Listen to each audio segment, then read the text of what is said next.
malapit na pala election, no? Sino kayo iboboto natin?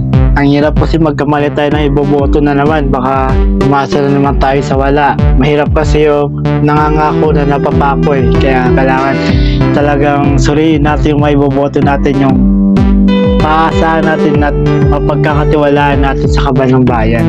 Hindi yung gagawa ng animal sa loob at nanakawin yung kaban ng bayan. So tayo rin yung mahihirapan. Kaya mas hindi mo masensi yung Pilipinas dahil sa mga kurakot ng mga gobyerno. So kailangan natin mamili ng tao na tamang iboboto. Kasi pag nagkamali tayo ng pinili na iboboto, boto lang tayo ng boto kahit sino dyan. Nangako siya na may gagawin siya, tapos pagkat niya nakaupo na, wala nang yung na hindi ka na niya kilala, hindi ka na papansin. Ano kasi mga politiko, di ba?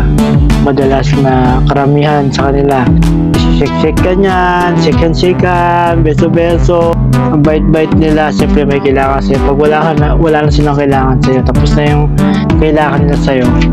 Pwera ka na, basura ka na. Kaya ikaw, pumili ka ng iboboto mo, yung maasahan mo, hindi yung palamuti lang yan sa gobyerno, yung kaban ng bayan, ninanakaw. Maya naman kayo, boy, diba?